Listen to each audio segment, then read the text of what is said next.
Hello മക്കളെ, NCERT essential +1 ഫിസിക്സിലേക്ക് എല്ലാ കൂട്ടുകാർക്കും സ്വാഗതം. നിങ്ങൾ ചോദിക്കും, സാർ എന്താണ് NCERT എസെൻഷ്യൽ? മക്കളെ, 10th കഴിഞ്ഞ് നിങ്ങൾ +1ലേക്ക് കടക്കാൻ നേരത്ത് നിങ്ങളുടെ ചേട്ടന്മാരും ചേച്ചിമാരും നിങ്ങളോട് പറഞ്ഞിരിക്കുന്ന ഒരേ ഒരു കാര്യമാണ്, ഫിസിക്സ് വളരെ പ്രയാസമാണ്. NCERT ടെക്സ്റ്റ് വായിച്ചാലേ മനസ്സിലാവത്തില്ല എന്ന് പറയാറുണ്ട്. അതിനെ നമ്മൾ അടിമുടി കീറിമുറിക്കാൻ പോവുകയാണ്, അതിനെ പൊളിച്ചെടുക്കാൻ പോവുകയാണ്. ഏറ്റവും സിമ്പിൾ ആയിട്ട് നമ്മൾ NCERT ടെക്സ്റ്റിന്റെ ഓരോ വേർഡ് ബൈ വേർഡ് നമ്മൾ എക്സ്പ്ലെയിൻ ചെയ്യാൻ പോവുകയാണ്. Line by line NCERT decode ചെയ്യാൻ പോവുകയാണ്. വളരെ സിമ്പിൾ ആയിട്ട് നിങ്ങൾക്ക് ഏറ്റവും എളുപ്പത്തിൽ നിങ്ങളിലേക്ക് എത്തിക്കുന്ന രീതിയിൽ ഇവിടെ ക്ലാസ്സുകൾ അറേഞ്ച് ചെയ്തിരിക്കുകയാണ്. മക്കളെ, NCERT എസെൻഷ്യൽ എന്ന് പറയുന്നത് ഇതൊരു വീഡിയോ സീരീസ് ആണ്. NCERT ഏറ്റവും സിമ്പിൾ ആയിട്ട് നിങ്ങളിലേക്ക് എത്തിക്കുക, ഡെറിവേഷൻസ് ഏറ്റവും സിമ്പിൾ ആയിട്ട് നിങ്ങൾക്ക് പറഞ്ഞു മനസ്സിലാക്കി തരിക, ക്വസ്റ്റ്യൻസ് നിങ്ങൾക്ക് ഏറ്റവും സിമ്പിൾ ആയിട്ട് സോൾവ് ചെയ്യാൻ നിങ്ങൾ പറഞ്ഞു മനസ്സിലാക്കി തരിക. നിങ്ങളെ NCERT ടെക്സ്റ്റിൽ നല്ല കോൺസെപ്റ്റുവൽ ആയിട്ട് നിങ്ങളുടെ ഒരു കണ്ടന്റ് അല്ലെങ്കിൽ നിങ്ങളുടെ ആണെങ്കിൽ ഒരു ധൈര്യം NCERT ടെക്സ്റ്റിൽ കണ്ടു കഴിഞ്ഞാൽ വായിച്ചെടുക്കാനുള്ള ധൈര്യം ഉണ്ടാക്കി തരുന്ന ഒരു വീഡിയോ സീരീസ് ആണ് NCERT എസെൻഷ്യൽ എന്ന് പറയുന്നത്. സോ നമുക്ക് സ്റ്റാർട്ട് ചെയ്യാം. അധികം കഥയൊന്നും പറയണ്ട, നമുക്ക് സ്റ്റാർട്ട് ചെയ്യാം. നമുക്ക് യൂണിറ്റ്സ് ആൻഡ് മെഷർമെന്റ് തൊട്ടാണ് സ്റ്റാർട്ട് ചെയ്യാൻ പോകുന്നത്. നിങ്ങളുടെ ഫസ്റ്റ് ചാപ്റ്റർ ആണ് യൂണിറ്റ്സ് ആൻഡ് മെഷർമെന്റ്. മക്കളെ, ഇത് വളരെ സിമ്പിൾ ചാപ്റ്റർ ആണ്. സിമ്പിൾ എന്ന് പറഞ്ഞു കഴിഞ്ഞാൽ ഇത്രയും സിമ്പിളായ ചാപ്റ്റർ വേറെ ഇല്ലെന്ന് തന്നെ പറയാം. അത്രയ്ക്ക് സിമ്പിളായ ചാപ്റ്റർ ആണ്. കഥ പോലെ നിങ്ങൾക്ക് പറഞ്ഞു തരാൻ പോവുകയാണ് യൂണിറ്റ്സ് ആൻഡ് മെഷർമെന്റ്. കഥ പോലെ കേട്ടിരിക്കുക. നിങ്ങൾക്ക് നോക്കാം എങ്ങനെയാണ് NCERT ടെക്സ്റ്റ് വായിച്ചെടുക്കുന്നത്. NCERTയിലെ ഓരോ കാര്യങ്ങളും നിങ്ങൾക്ക് കഥ പോലെ നിങ്ങളിലേക്ക് എത്തിക്കാൻ പോവുകയാണ്. നമുക്ക് സ്റ്റാർട്ട് ചെയ്യാമല്ലോടാ. നമുക്ക് സ്റ്റാർട്ട് ചെയ്യാം യൂണിറ്റ്സ് ആൻഡ് മെഷർമെന്റ്. മക്കളെ, ഈ ടെക്സ്റ്റിൽ നമ്മൾ ആദ്യം കേൾക്കാൻ പോകുന്നത് ഫിസിക്കൽ ക്വാണ്ടിറ്റീസിനെ പറ്റിയാണ്. നിങ്ങൾ ചോദിക്കും, സാർ എന്താണ് ഫിസിക്കൽ ക്വാണ്ടിറ്റി? മക്കളെ, ഫിസിക്കൽ ക്വാണ്ടിറ്റി എന്ന് പറഞ്ഞു കഴിഞ്ഞാൽ ഫോർ എക്സാമ്പിൾ കഥ പോലെ പറയാം. നമുക്ക് നിങ്ങളുടെ അച്ഛൻ അല്ലെങ്കിൽ നിങ്ങൾ അച്ഛനോട് ചോദിക്കാൻ പോവുകയാണ്, അച്ഛൻ എന്നെ എത്ര ഇഷ്ടമാണ്, അല്ലെങ്കിൽ അമ്മയ്ക്ക് എന്നെ എത്ര ഇഷ്ടമാണ്. അപ്പോൾ ഇഷ്ടം നമുക്ക് മെഷർ ചെയ്യാൻ കഴിയുമോ, അളക്കാൻ കഴിയുമോ? ഇല്ല. സോ ചില ക്വാണ്ടിറ്റീസ് ഉണ്ട്, അവയെ നമുക്ക് അളക്കുവാൻ കഴിയില്ല. ഇഷ്ടം, സങ്കടം, ദേഷ്യം, വിഷമം, ഇതിനൊന്നും നമുക്ക് അളക്കുവാൻ കഴിയില്ല. അപ്പൊ നമുക്ക് അളക്കുവാൻ കഴിയുന്ന ക്വാണ്ടിറ്റീസ് ഉണ്ട്. ഫോർ എക്സാമ്പിൾ, ഈ പേനയുടെ നീളം ഞാൻ അളക്കാൻ പറഞ്ഞാൽ നിങ്ങൾ ഉറപ്പായി ഒരു ടേപ്പ് ഉപയോഗിച്ച്, ഒരു മെഷറിംഗ് ടേപ്പ് ഉപയോഗിച്ച് അളക്കും, അല്ലെങ്കിൽ ഒരു സ്കെയിൽ ഉപയോഗിച്ച് ഇതിന്റെ നീളം അളക്കും. സോ നമുക്ക് ചില ക്വാണ്ടിറ്റീസിനെ, ചില അളവുകളെ നമുക്ക് അളക്കുവാൻ കഴിയും. മക്കളെ, അങ്ങനെ അളക്കുവാൻ കഴിയുന്ന അളവുകളെ വിളിക്കുന്ന പേരാണ് ഫിസിക്കൽ ക്വാണ്ടിറ്റീസ്. സോ എന്താണ് ഫിസിക്കൽ ക്വാണ്ടിറ്റി എന്ന് പറഞ്ഞു കഴിഞ്ഞാൽ? So physical quantities are those quantities that which we can measure. നമുക്ക് അളക്കുവാൻ കഴിയുന്ന അളവുകളെ വിളിക്കുന്ന പേരാണ് ഫിസിക്കൽ ക്വാണ്ടിറ്റി എന്ന് പറയുന്നത്. അപ്പോൾ ഉറപ്പായിട്ട് നമുക്ക് എന്ത് ചെയ്യാം? ക്വാണ്ടിറ്റിയെ അളക്കണം, ക്വാണ്ടിറ്റീസിനെ അളക്കണം.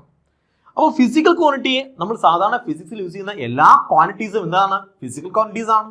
ഫോർ എക്സാമ്പിൾ, നീളം, മാസ്, ടൈം, ടെമ്പറേച്ചർ, വെലോസിറ്റി, ഇതൊക്കെ എന്താണ് മക്കളെ? ഫിസിക്കൽ ക്വാണ്ടിറ്റീസ് ആണ്. ഇതിനൊക്കെ നമുക്ക് അളക്കുവാൻ കഴിയും. കറണ്ട്, വോൾട്ടേജ്, ഇതിനെയൊക്കെ നമുക്ക് അളക്കുവാൻ കഴിയും. സോ ഫിസിക്സിൽ നിങ്ങൾ പഠിക്കാൻ പോകുന്ന എൻറ്റയർ ക്വാണ്ടിറ്റീസ് എന്താണ്? ഫിസിക്കൽ ക്വാണ്ടിറ്റീസ് ആണ്. സോ ഫിസിക്കൽ ക്വാണ്ടിറ്റി നമുക്ക് എന്ത് ചെയ്യാൻ കഴിയുമ്പോടാ? മെഷർ ചെയ്യാൻ കഴിയും. ഫിസിക്കൽ ക്വാണ്ടിറ്റിയെ നമുക്ക് അളക്കുവാൻ കഴിയും. ഓക്കെ ആണോ? ഫിസിക്കൽ ക്വാണ്ടിറ്റിക്ക് ഫർദർ ക്ലാസിഫിക്കേഷൻ ഉണ്ട്. സ്കെയിലാർ ക്വാണ്ടിറ്റി എന്നും വെക്ടർ ക്വാണ്ടിറ്റി എന്നും. അതായത് അളക്കുവാൻ കഴിയുന്ന ക്വാണ്ടിറ്റീസിനെയാണ് നമ്മൾ ഫിസിക്കൽ ക്വാണ്ടിറ്റി എന്ന് പറയുന്നത്. അവയെ നമുക്ക് വീണ്ടും തരംതിരിക്കാം. ഇങ്ങനെയൊക്കെയാണ് സ്കെയിലാർ ക്വാണ്ടിറ്റി എന്നും വെക്ടർ ക്വാണ്ടിറ്റി എന്നും. അപ്പോൾ നിങ്ങൾ ചോദിക്കും, സാർ എന്താണ് സ്കെയിലാർ ക്വാണ്ടിറ്റി എന്ന് പറയുന്നത്? അപ്പോൾ ഞാൻ പറഞ്ഞുതരും. മക്കളെ, നിങ്ങളുടെ കയ്യിലാണെങ്കിൽ ഒരു ചാക്കിൽ 5 കിലോ അരിയുണ്ട്. 5 കിലോ അരിയുണ്ട്. സോ 5 കിലോ അരി എങ്ങോട്ടാണ്? അത് നോർത്തിലേക്കാണോ സൗത്തിലേക്കാണോ? അപ്പോൾ നിങ്ങൾ ചോദിക്കുന്നത് ക്വസ്റ്റ്യൻ ആണ്, സാർ 5 കിലോ അരി സൗത്തിലേക്കോ നോർത്തിലേക്കോ ആക്ട് ചെയ്യുമോ? ഇല്ല, 5 കിലോയേ ഉള്ളൂ. അതായത് അവിടെ മാസിനെ നമുക്ക് മാഗ്നിറ്റ്യൂഡ് മാത്രമേ കാണുകയുള്ളൂ. ഡയറക്ഷൻ ഉണ്ടോടാ? ഇല്ല. സോ ചില ക്വാണ്ടിറ്റീസ് ഉണ്ട്, മാസ്, ടെമ്പറേച്ചർ പോലുള്ള ക്വാണ്ടിറ്റീസ് ഉണ്ട്, അവർക്ക് എന്തില്ല? ഡയറക്ഷൻ ഒന്നും പറയാൻ കഴിയത്തില്ല.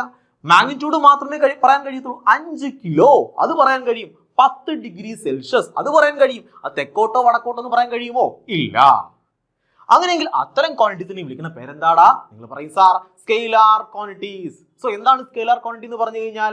അതിന് എന്ത് മാത്രമേ ഉള്ളൂ? മാഗ്നിറ്റ്യൂഡ് മാത്രമേ ഉള്ളൂ. എന്തില്ല? ഡയറക്ഷൻ ഇല്ല.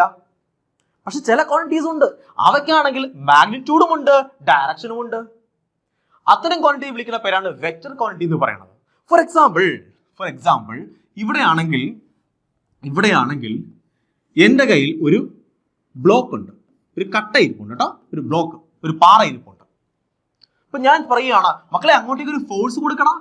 ഒരു ഫോഴ്സ് കൊടുത്തേ നിങ്ങൾ എന്ത് ചെയ്യും? ആ പാറയിലേക്ക് ഒരു ഫോഴ്സ് കൊടുക്കാൻ പോകും, പാറ തള്ളാൻ പോവുകയാണ്. അപ്പൊ തള്ളുന്നതിന് നിങ്ങൾ ചോദിക്കും, അതിന് മുന്നേ നമ്മൾ ചോദിക്കും, തള്ളുന്നതിന് മുന്നേ നിങ്ങൾ ചോദിക്കും, സർ എങ്ങോട്ട് തള്ളണം?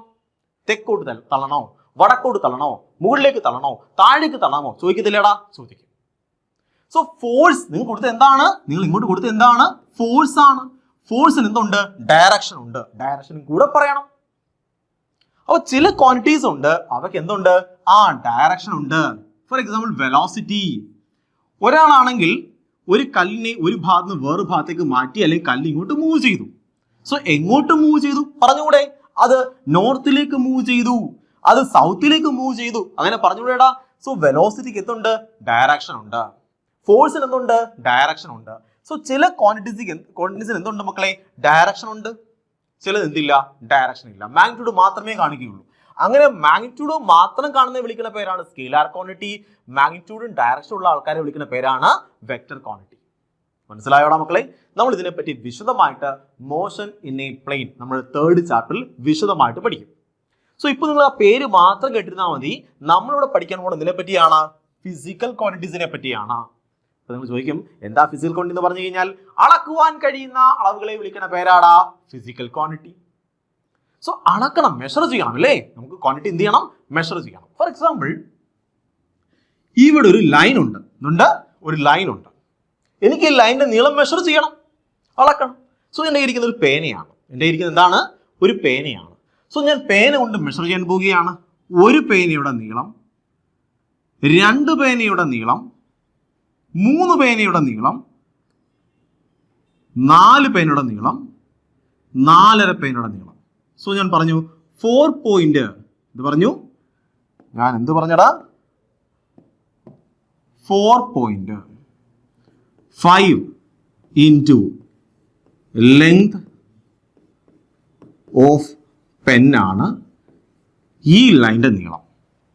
സോ ഇത് 1 പേനയുടെ നീളം, ഇത് 2 പേനയുടെ നീളം, ഇത് 3 പേനയുടെ നീളം, ഇത് 4, ഇത് പിന്നെ അരയും കൂടെ അല്ലേ? 4ഉം അരയും. അതാണ് 4.5 into length of pen.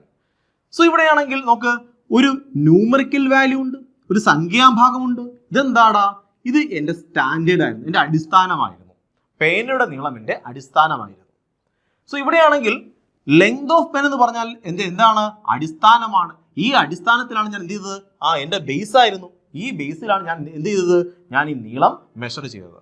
So ഇവിടെ ഞാൻ മെഷർ ചെയ്തപ്പോൾ എന്തൊക്കെ കണ്ടു? അതൊരു ന്യൂമറിക്കൽ ഒരു പാർട്ട് കണ്ടു, നമ്പർ പാർട്ട് കണ്ടു, അതുപോലൊരു യൂണിറ്റ് പാർട്ടും കണ്ടു. സോ ഈ ലെങ്ത് ഓഫ് പെൻ എന്താണ്? എൻ്റെ യൂണിറ്റ് ആണ്. ഞാൻ പറയുകയാണ് ഈ ബോർഡിന്റെ ലെങ്ത് എന്ന് പറയുന്നത് 10 into ലെങ്ത് ഓഫ് പെൻ ആണ്. അതിന്റെ മീനിങ് എന്താണ്? ഈ പേനയുടെ നീളത്തിന്റെ 10 മടങ്ങാണ് എന്തെന്ന് പറയുന്നത് ഈ ബോർഡിന്റെ നീളം. സോ ലെങ്ത് ഓഫ് പെൻ എന്ന് പറഞ്ഞാൽ എൻ്റെ യൂണിറ്റ് ആണ്. ഇത് ഇന്റർനാഷണലി അക്സെപ്റ്റഡ് ആണോ? അല്ലല്ല, ഞാൻ ഉണ്ടാക്കിയ യൂണിറ്റ് ആണ്. ഇത് ഇന്റർനാഷണലി അക്സെപ്റ്റഡ് അല്ല. ഫോർ എക്സാമ്പിൾ ഞാൻ എൻ്റെ കൂട്ടുകാരനെ വിളിച്ച് പറയുകയാണ്, എടാ ഈ ബോർഡിന്റെ നീളം എന്ന് പറയുന്നത് എത്രയാണ്? 10 into ലെങ്ത് ഓഫ് പെൻ ആണ്. അപ്പൊ അവൻ അറിയത്തില്ല ലെങ്ത് ഓഫ് പെൻ എത്രയെന്ന്, അവൻ അറിയത്തില്ല. ഈ നീളം എത്രയെന്ന് അവൻ അറിയാമോ? ചിലപ്പോൾ ഒരു ചെറിയ പേനയായിരിക്കും, ഇത് വലിയ പേനയായിരിക്കും, എന്തുമാകാം. ഇത് സ്റ്റാൻഡേർഡ് അല്ല. ഇത് ഇന്റർനാഷണലി അക്സെപ്റ്റഡ് ആണോ? അല്ല. പക്ഷേ ആണെങ്കിൽ ഞാൻ പറയുകയാണ് ഈ ബോർഡിന്റെ നീളം എന്ന് പറഞ്ഞാൽ 25 സെന്റിമീറ്റർ ആണെന്ന് പറഞ്ഞു. ഇവിടെ സെന്റിമീറ്റർ എന്ന് പറഞ്ഞാൽ എന്താണ്? എൻ്റെ യൂണിറ്റ് ആണ്. അതായത് ഞാൻ പറഞ്ഞ ഇങ്ങനെയാണ് 25 into 1 സെന്റിമീറ്റർ. സോ 25 എന്ന് പറഞ്ഞാൽ എന്താണ്? ഒരു ന്യൂമറിക്കൽ പാർട്ടാണ്, നമ്പർ പാർട്ടാണ്. ഇതെന്താണ്? 1 സെന്റിമീറ്റർ എന്ന് പറയുന്നത് എന്താണ്? അത് യൂണിറ്റ് പാർട്ടാണ്. എന്താണ്? യൂണിറ്റ് പാർട്ടാണ്. സോ ഒരു മെഷർമെന്റ് എടുത്തു കഴിഞ്ഞാൽ ഇതിൽ എന്തൊക്കെ ഉണ്ട്? 2 ഭാഗങ്ങളുണ്ട്. ഏതൊക്കെയാണ്? ഒരു നമ്പർ പാർട്ട് ഉണ്ട്, ഒരു യൂണിറ്റ് പാർട്ട് ഉണ്ട്. ഈ കാര്യം മനസ്സിലായോ? നിങ്ങൾ ഏത് മെഷർമെന്റ് എടുത്ത് നോക്ക്, അതിലൊക്കെ നിങ്ങൾക്ക് ഒരു യൂണിറ്റ് പാർട്ട് കാണും, ഒരു നമ്പർ പാർട്ട് കാണും. അതായത് ഇതിന്റെ മീനിങ് എന്താണ്? ഈ 1 സെന്റിമീറ്റർ എന്ന് പറഞ്ഞതിന്റെ സ്റ്റാൻഡേർഡ് ആണ്. ഇത് ഇന്റർനാഷണലി അക്സെപ്റ്റ് ചെയ്തതാണ്. ഞാൻ എൻ്റെ കൂട്ടുകാരനെ വിളിച്ച് പറയുകയാണ്, കൂട്ടുകാരൻ UK അവരെ വിളിച്ച് പറയുകയാണ്, ഈ ബോർഡിന്റെ നീളം എന്ന് പറയുന്നത് 25 സെന്റിമീറ്റർ ആണ്. അപ്പൊ അതിന് മനസ്സിലായി 25 into 1 സെന്റിമീറ്റർ ആണ്. 1 സെന്റിമീറ്റർ ചേർത്ത് 25 തവണ ചേർത്ത് വെക്കുമ്പോൾ ഈ ബോർഡിന്റെ നീളം കിട്ടും. സോ 1 സെന്റിമീറ്റർ അവനും മനസ്സിലായി, എനിക്ക് മനസ്സിലായി. പക്ഷേ ഈ ലെങ്ത് ഓഫ് പെൻ ആണെങ്കിലോ അത് ഇന്റർനാഷണലി അക്സെപ്റ്റ് ആണോ? അല്ല. അങ്ങനെയെങ്കിൽ ചില ക്വാണ്ടിറ്റീസിനെ നമുക്കാണെങ്കിൽ ചില യൂണിറ്റ് ആണെങ്കിൽ ഇന്റർനാഷണലി അക്സെപ്റ്റഡ് ആണ്, ചിലത് ഇന്റർനാഷണലി അക്സെപ്റ്റഡ് അല്ല. ഫോർ എക്സാമ്പിൾ നമ്മൾ പൂ വാങ്ങിക്കാൻ പൂക്കടയിൽ പോയി. നമ്മൾ മുല്ലപ്പൂ വാങ്ങിക്കാൻ പൂക്കടയിൽ പോയി. അപ്പോൾ മുല്ലപ്പൂ ഇങ്ങനെ കെട്ടി ഒരു മാല പോലെ കെട്ടി വെച്ചിരിക്കുകയാണ്. അപ്പോൾ പൂക്കടയിലെ ചേട്ടനാണെങ്കിൽ 1 മുഴം, 2 മുഴം, 3 മുഴം, അങ്ങനെയാണ് പൂവിനെ മെഷർ ചെയ്യുന്നത്. സോ അവിടെ മുഴം എന്ന് പറഞ്ഞാൽ ചേട്ടൻ്റെ കൈയുടെ നീളമാണ്. ചേട്ടൻ പറയാണ് 1 മുഴം പൂവിന് ഇത്ര രൂപ. ചേട്ടൻ അങ്ങനെയാണ് പറയുന്നത്. അവിടെ ഈ മുഴം എന്ന് പറഞ്ഞാൽ ഇന്റർനാഷണലി അക്സെപ്റ്റഡ് ആണോ? അല്ല. ചേട്ടൻ്റെ കൈയുടെ നീളമാണെങ്കിൽ അത് ചേട്ടൻ റെഫറൻസ് ആണ്. ആ റെഫറൻസ് വെച്ചാണ് ചേട്ടൻ എന്ത് ചെയ്തത്? ആ മാലയുടെ നീളം മെഷർ ചെയ്ത് കണ്ടുപിടിച്ചത്. ഓക്കെ ആണോ? സോ ചില യൂണിറ്റ് ഇന്റർനാഷണലി അക്സെപ്റ്റഡ് ആണ്, ചിലത് ഇന്റർനാഷണലി ആക്സെപ്റ്റഡ് അല്ല. പണ്ട് കാലങ്ങളിലാണെങ്കിൽ, ഇപ്പോൾ നിങ്ങളാണെങ്കിൽ പണ്ട് കാലങ്ങളിൽ പാല് വാങ്ങിക്കാൻ ചില വീട്ടിൽ പോകും. പശുവുള്ള വീട്ടിൽ രാവിലെ പാല് വാങ്ങിക്കാൻ ചെല്ലും. അപ്പോഴാണെങ്കിൽ അവർ പറയും 1 ഗ്ലാസ് പാല് ഇനി ഇത്ര രൂപ. ഗ്ലാസ് ആരുടെയാണ്? അവരുടെ വീട്ടിലെ ഗ്ലാസ് ആണ്. കണ്ടോ? അവരുടെ വീട്ടിൽ ഗ്ലാസ് എടുത്തിട്ട് അവർ പറയും 1 ഗ്ലാസ് പാലിന് ഇത്ര രൂപ. ഈ ഗ്ലാസ് എന്ന് പറഞ്ഞു കഴിഞ്ഞാൽ അവരുടെ റെഫറൻസ് ആണ്. അത് ഇന്റർനാഷണലി ആക്സെപ്റ്റഡ് ആണോ? അല്ല, ലിറ്ററൽ അല്ല പറഞ്ഞത്. 1 ഗ്ലാസ് അതിന് ഇത്ര രൂപ. അല്ലെങ്കിൽ പണ്ട് കാലത്താണെങ്കിൽ നെല്ല് അളന്നു കൊടുക്കുന്നത് പിടി, 1 പിടി നെല്ല്, 2 പിടി നെല്ല്, കണ്ടോ? പിടിക്കണക്ക്. ഇതൊക്കെ എന്ന് പറയുന്നത് എന്താണ്? ഇന്റർനാഷണലി ആക്സെപ്റ്റഡ് യൂണിറ്റ് അല്ല. പക്ഷെ ചില യൂണിറ്റ് എന്താണ്? ഇന്റർനാഷണലി ആക്സെപ്റ്റഡ് ആണ്. എനിവേ നമുക്ക് ഇങ്ങനെ പറയാം, ഒരു മെഷർമെന്റ് എടുത്തു കഴിഞ്ഞാൽ, ഒരു അളവ് എടുത്തു കഴിഞ്ഞാൽ അതിൽ ഉറപ്പായിട്ടും എന്തൊക്കെ ഉണ്ട്? ഒരു ന്യൂമറിക്കൽ പാർട്ടുണ്ട്, ഒരു യൂണിറ്റ് പാർട്ടുണ്ട്. ഇത്രയും മനസ്സിലാവണം മക്കളെ. ഏത് ഫിസിക്കൽ ക്വാണ്ടിറ്റി മെഷർ ചെയ്യുമ്പോൾ മെഷർമെന്റിൽ എത്ര പാർട്ടുണ്ട്? പറഞ്ഞേ, മെഷർമെന്റിൽ എത്ര പാർട്ടുണ്ട്? 2 പാർട്ടുണ്ട്. ഇതൊക്കെയാണ്. ഒരു number പാർട്ടുണ്ട്, measurement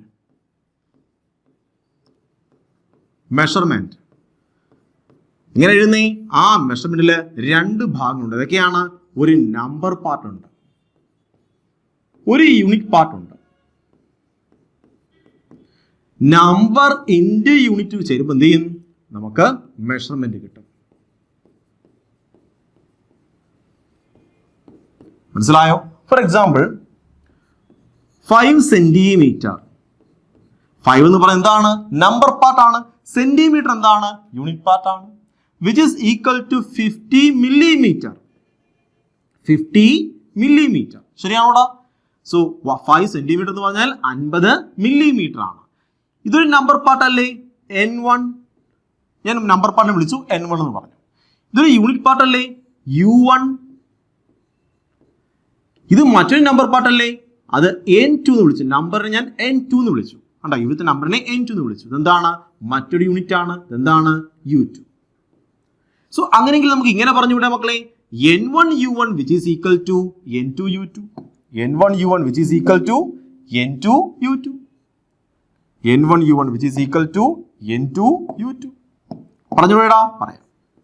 N1 U1 which is equal to N2 U2. So ഒരു മെഷർമെന്റ് എടുക്കുമ്പോൾ നോക്കടാ, ഒരു മെഷർമെന്റ് എടുക്കുമ്പോൾ നമുക്ക് മെഷർമെന്റിനകത്താണെങ്കിൽ 2 ഭാഗം കാണാം, ഒരു നമ്പർ പാർട്ട് കാണാം, ഒരു യൂണിറ്റ് പാർട്ട് കാണാം. സോ നമ്പർ പാർട്ടിന്റെ യൂണിറ്റ് പാർട്ട് എന്നാണ് നമ്മൾ മെഷർമെന്റിനെ എഴുതുന്നത്. ഇത്രയും മനസ്സിലായോ? അതുപോലെയാണെങ്കിൽ നമുക്ക് മെഷർമെന്റ് ഇങ്ങനെ എഴുതിക്കൂടെ? N1 U1 which is equal to N2 U2. നമുക്കൊരു മെഷർമെന്റിനെ നമുക്ക് ഇങ്ങനെ റെപ്രസെന്റ് ചെയ്യാം. ഇത്രയും കാര്യം മനസ്സിലായ മക്കളെ? ശരി. ഇനി നോക്കടാ മക്കളെ, ഇവിടെ ഈ 5 എന്ന് പറഞ്ഞ ഈ നമ്പർ പാർട്ട് വലുതായിട്ട് എന്തായിട്ട് മാറി? ഇവിടെ 50 മാറി. കണ്ടോ? 5 വലുതായിട്ട് എന്തായിട്ട് മാറി? 50 മാറി. അപ്പൊ ഇത് സെന്റിമീറ്റർ എന്ന് പറഞ്ഞ യൂണിറ്റ് എന്ത് ചെയ്തു മക്കളെ? ചെറുതായിട്ട് എന്തായിട്ട് മാറി? മില്ലിമീറ്റർ ആയിട്ട് മാറി. സോ ആര് കൂടിയപ്പോൾ? നമ്പർ പാർട്ട് കൂടിയപ്പോൾ ആര് കുറഞ്ഞു പോയടാ? യൂണിറ്റ് പാർട്ട് കുറഞ്ഞു പോയി. അങ്ങനെ നമുക്ക് ഇങ്ങനെ പറഞ്ഞുകൂടെ? നമ്പർ പാർട്ട് കൂടുമ്പോൾ യൂണിറ്റ് പാർട്ട് കുറയും. സോ നമ്പർ പാർട്ട് എന്ന് പറഞ്ഞാൽ യൂണിറ്റ് പാർട്ടിന് എങ്ങനെയാണ് മക്കളെ? ഇൻവേഴ്സ്ലി പ്രൊപ്പോർഷണൽ ആണ്. അപ്പൊ ആര് കൂടുമ്പോൾ ആര് കുറയും? നമ്പർ കൂടുമ്പോൾ. നോക്കടാ, ഇത് നമ്മൾ മെഷർമെന്റ് നമ്മൾ ഇങ്ങനെ എഴുതിയേക്കുവാണ്. അതിൽ നമ്പർ പാർട്ട് കൂടുന്നതനുസരിച്ച് ആര് കുറഞ്ഞു പോയി? നമ്മുടെ യൂണിറ്റ് പാർട്ട് കുറഞ്ഞു പോയി. മക്കളെ നിങ്ങൾ ചെറിയ ക്ലാസ്സിൽ പഠിച്ചതാണ്. നോക്കടാ, P1 V1 which is equal to P2 V2 പഠിച്ചിട്ടില്ലേ? അത് PV which is equal to a constant. P1 V1 which is equal to P2 V2. അങ്ങനെ നിങ്ങൾ പറയും P is inversely proportional to V എന്ന് പറയത്തില്ലേ? പറയും. അതുപോലെയാണ് ഇവിടെയും. N1 U1 which is equal to N2 U2 ആണെങ്കിൽ എങ്ങനെയാണ്? N is inversely proportional to U ആണ്. മനസ്സിലായോ? സോ നമ്പർ പാർട്ട് കൂടുന്നതനുസരിച്ച് ആര് കുറയുമടാ? യൂണിറ്റ് പാർട്ട് കുറയും. സോ നമ്മൾ എന്താണ് പഠിച്ചത്? നമ്മൾ പഠിച്ചു ഫിസിക്കൽ ക്വാണ്ടിറ്റീസ് എന്താണെന്ന് പഠിച്ചു. എന്താണ് ഫിസിക്കൽ ക്വാണ്ടിറ്റി എന്ന് പറഞ്ഞു കഴിഞ്ഞാൽ നമുക്ക് അളക്കുവാൻ കഴിയുന്ന അളവുകളെ വിളിക്കുന്ന പേരാണ് ഫിസിക്കൽ ക്വാണ്ടിറ്റീസ്. ഫിസിക്കൽ ക്വാണ്ടിറ്റിയെ എഴുതുമ്പോൾ, ഒരു മെഷർമെന്റ് എഴുതുമ്പോൾ മെഷർമെന്റ് എങ്ങനെ എഴുതുന്നേ? Number part into unit part എന്നാണ്. Number part into unit part എന്നാണ് നമ്മൾ ഒരു മെഷർമെന്റിനെ എഴുതുന്നത്. ശരി, ഈ ഒരു ലൈനിന്റെ നീളം ഞാൻ അളന്ന് കണ്ടുപിടിക്കാൻ പോവുകയാണ്. ഞാൻ അളന്ന് കണ്ടുപിടിച്ചു. എനിക്ക് കിട്ടി 5 സെന്റിമീറ്റർ എന്ന് കിട്ടി. 5 സെന്റിമീറ്റർ.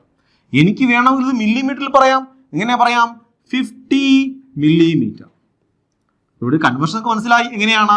സെന്റിമീറ്ററിനെ മില്ലിമീറ്റർ ആക്കാൻ എത്ര കൊണ്ട് മൾട്ടിപ്ലൈ ചെയ്താൽ മതി? 10 കൊണ്ട് മൾട്ടിപ്ലൈ ചെയ്താൽ മതി. ഈ കാര്യം നിങ്ങൾക്ക് മനസ്സിലായി. സെന്റിമീറ്ററിനെ മില്ലിമീറ്റർ ആക്കാൻ 10 കൊണ്ട് മൾട്ടിപ്ലൈ ചെയ്യണം. 5നെ 10 കൊണ്ട് മൾട്ടിപ്ലൈ ചെയ്തു, 50 കിട്ടി. So 5 centimetre which is equal to 50 mm. അതായത് നോക്കണം മക്കളെ, ഇത് നമ്പർ പാർട്ടാണ് N1, ഇത് യൂണിറ്റ് പാർട്ടാണ്. ഞാൻ അതിനെ U1 എന്ന് വിളിച്ചു. വിച്ച് ഈസ് ഈക്വൽ ടു, ഇത് മറ്റൊരു നമ്പർ പാർട്ടാണ്, ഇതാണ് N2. ഇത് മറ്റൊരു യൂണിറ്റ് പാർട്ടാണ്, അതാണ് U2. സോ ബേസിക്കലി നമുക്ക് ഇങ്ങനെ പറയാം, N1 U1 എന്ന് പറഞ്ഞാൽ ആരാടാ? N1 U1 which is equal to N2 U2 ആയിരിക്കും. ഒരു മെഷർമെന്റ് നമുക്ക് ഇങ്ങനെ പറയാൻ കഴിയും. N1 U1 ആർക്ക് ഈക്വൽ ആണ്? N2 U2 ഈക്വൽ ആണ്. അല്ലെങ്കിൽ എങ്ങനെ പറയാം? N is inversely proportional to U. അതിന്റെ മീനിങ് എന്താണ്? നമ്പർ പാർട്ട് കൂടുന്നതനുസരിച്ച് യൂണിറ്റ് പാർട്ട് കുറഞ്ഞു പോകും. ഇത്രയും മനസ്സിലായോ? ഫിസിക്കൽ ക്വാണ്ടിറ്റിയുടെ ബേസ് ആയ NCERT കാര്യങ്ങളാണ് നമ്മൾ ചർച്ച ചെയ്തത്. ഓക്കെ, ശരി, നമ്മൾ ഇനി അടുത്ത ഭാഗത്തേക്ക് മൂവ് ചെയ്യാൻ പോവുകയാണ്. നമ്മുടെ ഫസ്റ്റ് സെക്ഷൻ എന്തായിരുന്നു? Physical quantity. നമ്മൾ അടുത്ത വീഡിയോയിൽ അടുത്ത സെക്ഷൻ ഡിസ്കസ് ചെയ്യാം.